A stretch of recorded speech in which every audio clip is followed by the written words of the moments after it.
Hi friends, मैं हूँ विकी। आप सभी का स्वागत करता हूँ इस डेवऑप्स सीरीज के थर्ड लेक्चर में। तो आज हम देखने वाले हैं कि क्लाउड कंप्यूटिंग क्या है और क्लाउड कंप्यूटिंग क्या है इसे क्लियर करेंगे, और AWS का फ्री टियर अकाउंट होता है वो कैसे ओपन करना है वो भी मैं आपको बता दूंगा। तो समझते हैं क्लाउड कंप्यूटिंग क्या है। तो क्लाउड कंप्यूटिंग एक टेक्नोलॉजी है जिसमें डेटा, एप्लीकेशन, सर्विसेज को इंटरनेट के थ्रू एक्सेस किया जाता है। क्लाउड कंप्यूटिंग में आप अपने डेटा को रिमोट सर्वर पर स्टोर करते हैं जो कि थर्ड पार्टी प्रोवाइड करती है, और इसे मैनेज किया जाता है थर्ड पार्टी के द्वारा। तो एक सिनारियो लेते हैं, एक एग्जांपल लेते हैं, उसके मदद से समझते हैं कि क्या है। जैसे कि एक कंसिडर करो कि आपको एक स्मॉल मतलब एक बिजनेस ओपन करना है। एक बिजनेस ओपन करना है मतलब आपको एक आधी लाइक फ्लिपकार्ट और अमेजोन के जैसा एक ई कॉमर्स वेबसाइट तैयार करनी है, जहाँ पे आपको मतलब ऑनलाइन तैयार करनी है जिसको नेटवर्क के थ्रू सब लोग एक्सेस कर सके। ऐसे आपको ऑनलाइन एक बिजनेस स्टार्ट करना है। तो आपको क्या करना पड़ेगा? स्टार्टिंग में आपको सर्वर्स खरीदने पड़ेंगे, और सर्वर्स मतलब सर्वर्स खरीदने में कुछ पैसा लगेगा। सर्वर्स मतलब जो देखो, समझते सर्वर क्या है आपको शॉर्ट में बता देता हूँ। सर्वर एक ऐसा हार्डवेयर एंड सॉफ्टवेयर होता है जो दूसरे कंप्यूटर और डिवाइसेस को सर्विस प्रोवाइड करता है। अक्सर नेटवर्क के थ्रू सर्वर का काम होता है कि रिक्वेस्ट को हैंडल करना और डेटा सर्विसेज को क्लाइंट के मशीन तक डिलीवर करना। यहाँ पे सर्वर के नाम से ही पता चलता है ये सर्विस देता है। सर्विस किस टाइप की सर्विस? जो अपन इंटरनेट पे सर्च करते हैं, देखो कुछ वो अपने रिक्वेस्ट इनके सर्वर के पास जाती है, वो उसे एक्सेस करता है और अपने को डेटा प्रोवाइड करता है। इसे सर्वर कहते हैं। तो ऐसे सर्वर जो सर्विस देता है, ऐसे ध्यान में रखो आप। और आपको पहले ऑनलाइन बिजनेस सेटअप करना है तो क्या करना पड़ेगा? सर्वर्स खरीदने पड़ेंगे, जो हार्डवेयर रहता है सर्वर्स खरीदने पड़ेंगे। फिर कुछ लाइसेंस लेने पड़ेंगे, फिर नेटवर्किंग का खर्चा आएगा, फिर राउटर्स लेना पड़ेगा, स्विचेस लेने पड़ेंगे, और गेटवेज खरीदने पड़ेंगे इंटरनेट के लिए और अदर थिंग के लिए। और ये सब जोड़ने के लिए केबलिंग करना पड़ेगा, केबलिंग का खर्चा और ऐड हो जाएगा। और सर्वर्स एसी में अच्छा वर्क करते हैं, एसी में अच्छी उसकी लाइफ रहती है, इसलिए एसी लगानी पड़ेगी। और ये सब सेटअप करने के लिए आपको लैंड भी लेना पड़ेगा। लैंड मतलब जगह लेनी पड़ेगी। तो जगह भी कैसे लेनी पड़ेगी? क्योंकि जगह का भी खर्चा बढ़ेगा। जगह क्योंकि हम अपना बिजनेस सेटअप कर रहे हो, हमें सर्वर्स ये सब सेफ जगह पे, एक जगह पे रखना पड़ेगा। सब अपना नेटवर्किंग, राउटर, सर्वर्स, अपने मॉनिटर्स, और ये सब मैनेज करने के लिए अपने को एम्प्लॉय रखने पड़ेंगे। एम्प्लॉय एम्प्लॉय को पगार देनी पड़ेगी, यहाँ पे खर्चा बढ़ जाएगा। और उसका अभी सर्वर्स बोले तो मतलब अपना सेटअप जो बन जाएगा, जो अपने को बिजनेस ओपन करने के लिए लगता है, ऐसा सर्वर का सेटअप बन जाएगा। फिर उसका मेंटेनेंस भी आता है कुछ दिनों बाद, वो मेंटेनेंस करना पड़ेगा। तो ऐसा बहुत सारा खर्चा लगेगा। तो शुरू करने के लिए, उसका पूर्ण सेटअप बनाने के लिए बहुत सारा मनी और टाइम भी लगेगा। तो कैसा it required more money and time. So अच्छा, अपन कंसिडर करते लेते हैं कि अपने पास बहुत सारा पैसा है। अपन ने समझो ये सब चीजें की, एम्प्लॉय रख लिए, सब सर्वर्स खरीदे, नेटवर्किंग, सब राउटर का खर्चा, सब खर्चे, एसी का खर्चा, ऐसा सब खर्चा किया। मतलब फिर टाइम टाइम तो ये सब सेटअप करने के लिए अच्छा खासा टाइम भी लगेगा। 2-3 महीने पूरा सेटअप करने के लिए ऐसा टाइम लगेगा। तो इसके आगे हम क्या कर सकते हैं कि बाद में मार्केट में क्या आया? क्लाउड कंप्यूटिंग आया। क्लाउड कंप्यूटिंग में क्या रहता है? क्लाउड कंप्यूटिंग 3 प्रकार के सर्विसेज देती है: infrastructure as a service, software as a service and platform as a service. तो ये इसको अपन बाद में देखते। तो इंफ्रास्ट्रक्चर एज अ सर्विस मतलब उसमें क्या आता है कि क्लाउड वाले अपने को क्या करेंगे? सर्वर्स प्रोवाइड करेंगे, लाइसेंस, नेटवर्किंग, राउटर्स। ये अपने को एसी, एम्प्लॉयज, मेंटेनेंस, ये कुछ करने की जरूरत नहीं। अपने को क्या करना है? बस उनके सर्वर्स रेंट पे लेने हैं, उनका इंफ्रास्ट्रक्चर रेंट पे लेना है। उसको एज जैसा अपन उसको जितना टाइम यूज करेंगे उतने टाइम के हिसाब से उनको पे करना है। तो ये ऐसा क्लाउड कंप्यूटिंग रहता है। क्लाउड कंप्यूटिंग अभी आपको थोड़ा क्लियर हो गया होगा क्लाउड कंप्यूटिंग क्या है। कि हमें ये सब ये परेशान होने की ज़रूरत नहीं है कि सर्वर्स लेना है, मेंटेनेंस करना है उसका। में कैसा टाइम भी कम लगेगा अपने को। टाइम मतलब कैसा कम लगेगा? समझो अभी समझो अभी ये देखो, यहाँ पे मैंने क्लाउड टॉप क्लाउड प्रोवाइडर के 3 प्रोवाइडर के नाम लिखे, AWS, Azure and Google cloud. So इसमें AWS पहले नंबर पे आता है, उसके बाद यूज होता है एज्योर और उसके बाद यूज होता है गूगल क्लाउड। तो अपन अभी मैं आपको AWS पे ऐसा प्रैक्टिस करवाने वाला हूँ। AWS पे और ये सभी क्लाउड पे विद इन 1 मिनट और 2 मिनट अपन अपना सर्वर सेटअप कर सकते हैं और उसे यूज कर सकते हैं। तो ऐसा सर्वर मतलब ऐसा क्लाउड कंप्यूटिंग का है। तो अपने एग्जाम्पल पे फिर से आते हैं। तो हमें क्या करना था, ऑनलाइन बिजनेस खोलना था। तो ऑनलाइन बिजनेस के लिए हमने क्या देखा था कि हमें सर्वर्स लेने पड़ेंगे, एम्प्लॉयज का खर्चा, ये सब इधर लाइसेंस, नेटवर्किंग, राउटर, ये सब खर्चा आएगा। अच्छा, हमने खर्चा कर भी दिया तो हमें टाइम बहुत लगेगा अपना बिजनेस पूरा स्टार्ट करने के लिए, पूरा उसका इंफ्रास्ट्रक्चर बिल्ड करने के लिए। तो हम उससे अच्छा क्या करेंगे, एक क्लाउड प्रोवाइडर चूज करेंगे। क्लाउड प्रोवाइडर चूज करने के बाद उसके ऊपर अपना अकाउंट ओपन करेंगे और वो पूरा इंफ्रास्ट्रक्चर अपने को एज अ रेंट पे देगा। एज अ रेंट पे मतलब कैसे देगा, उसका जो इंफ्रास्ट्रक्चर है वो वहाँ पे ही रहेगा, उसके डेटा सेंटर पे। हम बस उसको इंटरनेट के थ्रू एक्सेस करेंगे, इंटरनेट के थ्रू एक्सेस करेंगे और यूज करेंगे, और जितना भी अपना उसका रेंट का पैसा होता है उतना उसको दे देंगे और उसका जो इंफ्रास्ट्रक्चर है वो यूज करेंगे। और इस पे अपने को फायदा ये भी रहता है कि समझो हमने बिजनेस स्टार्ट किया, हमने 6 महीना उसको बिजनेस चलाया, वो चला नहीं, तो क्या होगा, अपन ने इतना सारा खर्चा जो किया है वो तो सब अपना वेस्ट चले जाएगा ना। उससे अच्छा क्या है, हमने क्लाउड कंप्यूटिंग से रेंट पे लिया, जब तक हमें यूज करना है यूज किया, बाद में उससे जब हमें यूज नहीं करना है तो हमने उसका मतलब अकाउंट क्लोज कर दिया है, उसको यूज करना बंद कर दिया, तो हमें उसका पेमेंट करने की भी जरूरत नहीं। तो ऐसा भी एक क्लाउड कंप्यूटिंग का फायदा रहता है। तो क्लाउड कंप्यूटिंग मैंने जैसे कि आपको बोला था 3 प्रकार के सर्विसेज प्रोवाइड करता है। यहाँ पे मैंने लिखा है IaaS मतलब इंफ्रास्ट्रक्चर एज अ सर्विस। दूसरा लिखा है PaaS मतलब प्लेटफॉर्म एज अ सर्विस, और तीसरा लिखा है SaaS मतलब SaaS software as a service. तो इस 3 प्रकार के सर्विसेज AWS और जो भी क्लाउड प्रोवाइडर्स है वो प्रोवाइड करते हैं। जैसे कि AWS में देखो हम क्या करते हैं, वहाँ पे अलग अलग रीजन्स रहते हैं, वर्ल्ड वाइड रीजन्स रहते हैं, हर अलग कंट्रीज में हर एक अलग रीजन रहता है। वो रीजन के अंदर कुछ के अवेलेबिलिटी जोन रहते हैं, अवेलेबिलिटी जोन के अंदर उनके डेटा सेंटर्स रहते हैं, जहाँ पर कि हमने जो हमने जो इंफ्रास्ट्रक्चर रेंट पे लिया है वो कहाँ पे रहता है, वो डेटा सेंटर पे रहता है। डेटा सेंटर पे अपना पूरा डेटा भी स्टोर रहता है उनके सर्वर पे, और वो सर्वर हमने रेंट पे लिया वाला रहता है। तो यहाँ पे देखो, ये इमेज में बताता हूँ आपको जूम करके। तो ये देखो, ये इसको पूरा ये जो बड़ा बॉक्स है इसको रीजन कंसिडर करेंगे।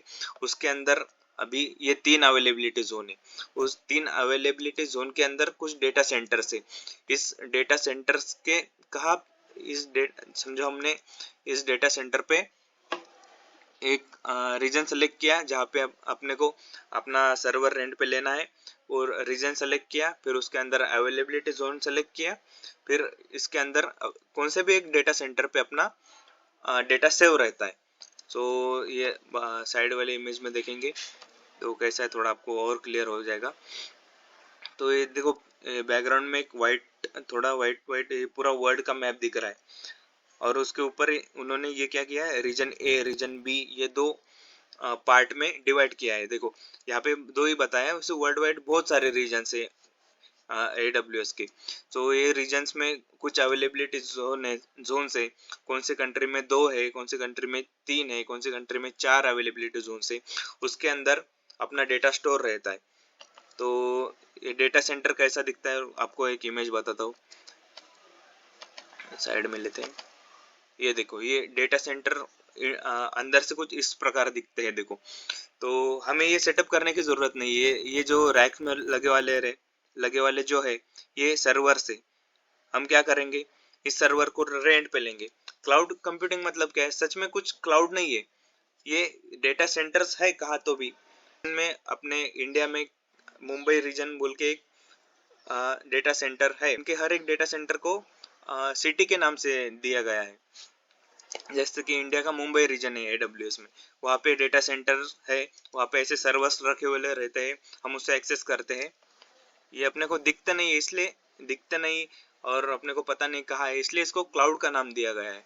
ऐसे डायरेक्टली सच में जाके डेटा कुछ क्लाउड पे तो नहीं रुक सकता है ना, तो इसे क्लाउड कंप्यूटिंग ऐसा बोलते हैं कि जो रेंट पे लेके उसको एक्सेस करते हैं, इसका सब मेंटेनेंस, इसका जो मेंटेनेंस है, जिसका जो एसी का खर्चा है, इसका जो केबलिंग का खर्चा है, इसका जो लाइट बिल का खर्चा है, ये सब कौन देखता है? ये क्लाउड प्रोवाइडर्स देखते हैं।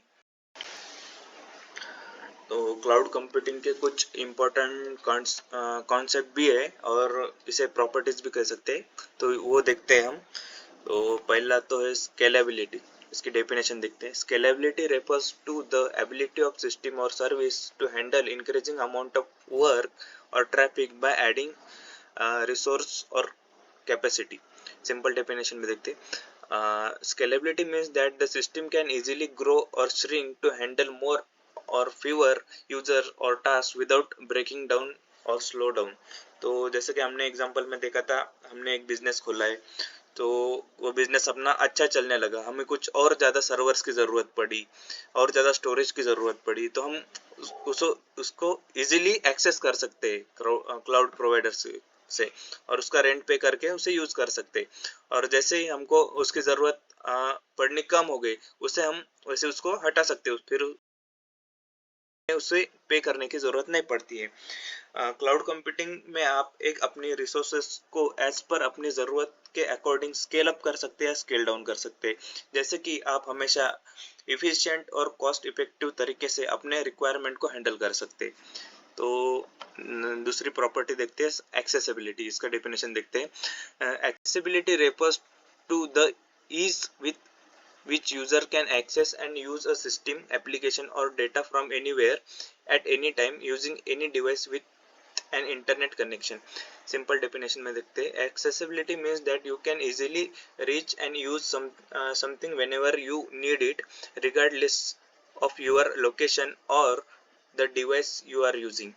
तो एक्सेसिबिलिटी को समझते हैं। आप क्लाउड कंप्यूटिंग के थ्रू अपने डेटा और एप्लीकेशंस को किसी भी जगह से और किसी भी डिवाइस से एक्सेस कर सकते हैं जहां इंटरनेट कनेक्शन हो। तो एक्सेसिबिलिटी में ये आता है।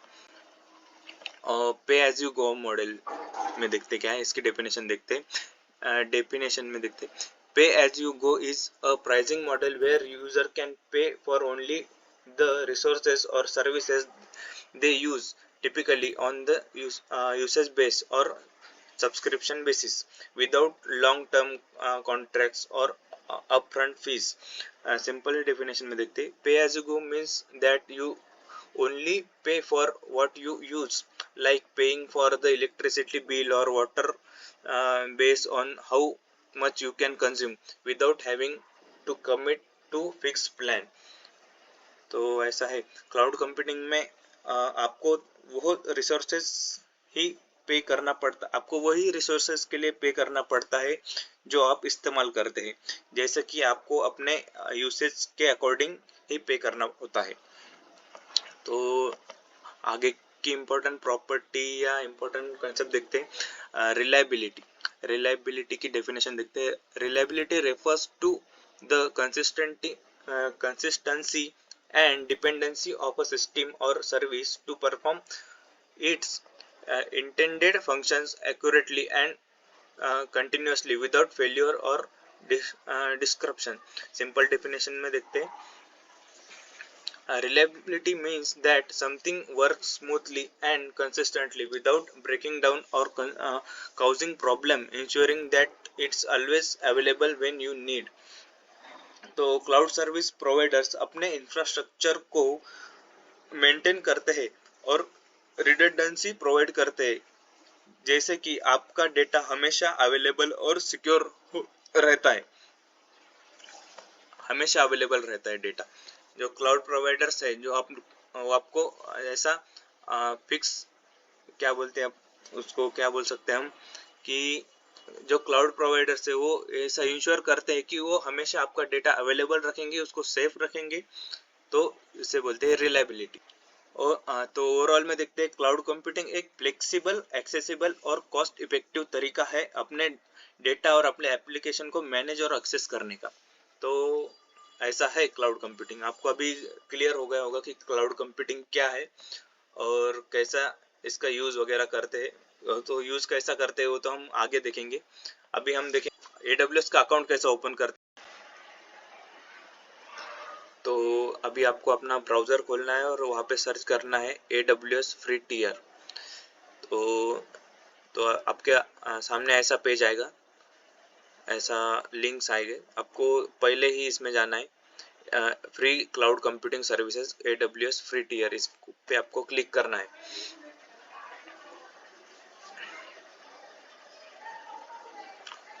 इस पे क्लिक करने के बाद आपको यहाँ पे एक ऑप्शन दिखेगा क्रिएट अ फ्री अकाउंट, आपको बाद में उस पे क्लिक करना है।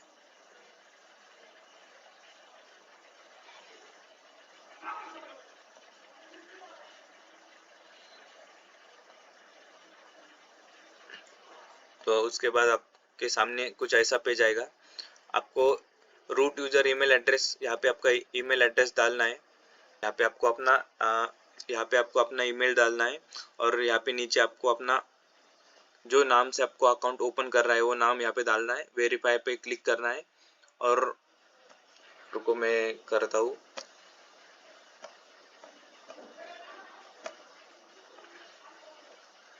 जैसे कि मेरा यहाँ पे पहले अकाउंट है, इसलिए ये मुझे यहाँ पे मेरा पहले से अकाउंट है, इसलिए मुझे क्रिएट करना नहीं चलेगा फिर से। तो आपको क्या करना है, क्रिएट फ्री अकाउंट पे क्लिक करना है और आगे आगे आपका ईमेल एड्रेस और किस नाम से आप अकाउंट ओपन करना चाहते हैं, कुछ ऐसे उसके डिटेल्स डालने हैं, नेक्स्ट करना है। और आपके पास कुछ डेबिट कार्ड या क्रेडिट कार्ड होगा तो उससे आपको कुछ लॉगिन वगैरह करने को आपके लिए आपको वो चाहिए होगा। तो उसके हेल्प से आप आपका लॉगिन वगैरह करें, अकाउंट क्रिएट करें। और मैं अभी मेरे अकाउंट में लॉगिन करता हूँ।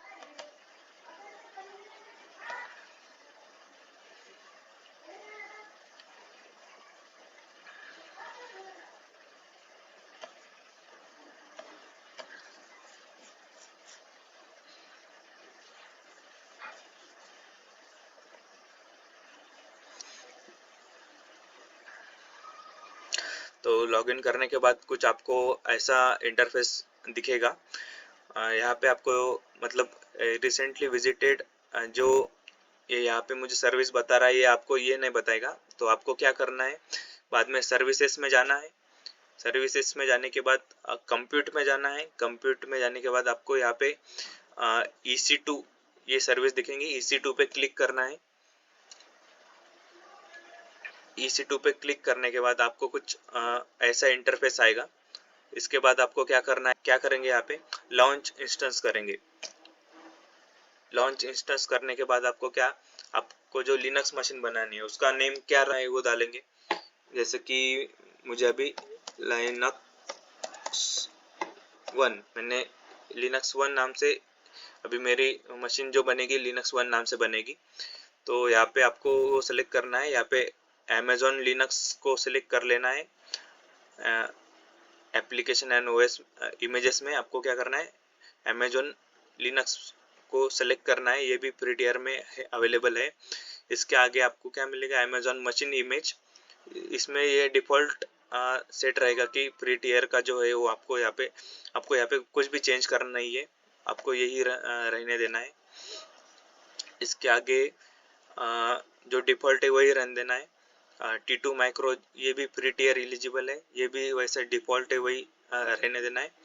तो आपको यहाँ पे आना पड़ेगा और की पेयर में आपको क्या करना पड़ेगा, क्रिएट न्यू की पेयर, आपको यहाँ पे जाना पड़ेगा। यहाँ पे आपको क्या करना है, इंटर की पेयर नेम। आपको की पेयर का क्या है, लिनक्स 1 के लिए हम की बना रहे हैं इसलिए हम उसका नाम ऐसा रखते हैं, लिनक्स 1 की।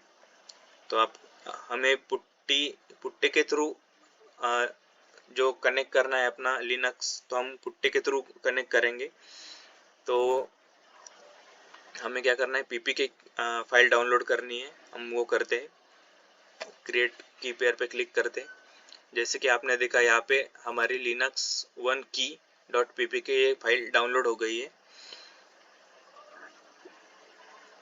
और यहाँ पे भी की पेयर नेम में लिनक्स वन की ये नाम आ गया है। मतलब ये की से हम जो एक्सेस करेंगे अभी अपनी आगे की मशीन, वो ये की से एक्सेस होगी। तो आपको बाकी का कोई सेटिंग नहीं करना है, इसको डिफॉल्ट ही रहने देना है जैसे है वैसे। नेटवर्क सबनेट, जैसे कि कॉन्फ़िगर स्टोरेज में अपने को कितना मिल रहा है, 8 GB मिल रहा है, GP3 का जो वॉल्यूम है वो मिल रहा है, तो इसे भी डिफ़ॉल्ट रहने देना है। इधर नंबर ऑफ इंस्टेंसेस में 1 ही रहने देने का है, और लॉन्च इंस्टेंस करना है। तो विद इन 1 या 2 मिनट अपना इंस्टेंस रेडी हो जाएगा, अपना सर्वर रेडी हो जाएगा। अभी यहाँ पे देखो क्या आया, successfully initiated launch of instance, मतलब अपना इंस्टेंस यहाँ पे रेडी हो गए। तो अभी हम यहाँ पे इंस्टेंसेस में जाते हैं, तो हमें यहाँ पे देखो लिनक्स वन ये अपना एक सर्वर बन गया अभी क्लाउड पे। ये जो भी है अपने को फ्री में मिलता है, हम इसे यूज कर सकते हैं, और अपना यूज होने के बाद इसको टर्मिनेट भी करना पड़ता है। तो इसको अभी मैं इसको टर्मिनेट कर देता हूँ, क्योंकि मैं अभी इसका आगे का और बताने लगूंगा तो अपना वीडियो बहुत लंबा हो जाएगा। क्रिएट किया, उसको यूज किया, फिर उसके बाद उसको टर्मिनेट कर देना पड़ेगा, क्योंकि हम अपना इंस्टेंस वैसे रहने देंगे तो उसका टाइम पीरियड चालू रहने का बढ़ जाएगा, और अपना कुछ अपने को बिल आ सकता है। जो फ्री टियर अकाउंट का जो लिमिट है, उसका लिमिट खत्म होने के बाद कुछ तो भी बिल आता है, वो बिल इंस्टेंस स्टेट में जाना है, इधर टर्मिनेट इंस्टेंस में क्लिक करना है, और यहाँ पे क्या करना है, टर्मिनेट पे क्लिक करना है। तो आपका क्या, ये जो देखो यहाँ पे दिख रहा होगा, सेटिंग डाउन योर इंस्टेंस। तो यहाँ पे क्या होगा, आपका अभी इंस्टेंस टर्मिनेट हो गया है। यहाँ पे देखो ऊपर एक मैसेज भी है, सक्सेसफुली टर्मिनेटेड, यहाँ पे इंस्टेंस टर्मिनेट हो गया है। तो अभी हमें इसका बिल नहीं आएगा, क्योंकि हम क्या करेंगे, AWS पे लॉगिन करेंगे, एक इंस्टेंस तैयार करेंगे, उस पर प्रैक्टिस करेंगे। जैसे अपनी प्रैक्टिस खत्म हो जाएगी, फिर से अपना इंस्टेंस टर्मिनेट कर देंगे, तो ऐसा चलेगा। तो चलो मिलते हैं अगले लेक्चर में। अगले लेक्चर में हम लिनक्स स्टार्ट करेंगे, लिनक्स क्या है उसके कुछ बेसिक्स कमांड्स देखेंगे। चलो मिलते हैं नेक्स्ट लेक्चर में, चलो बाय।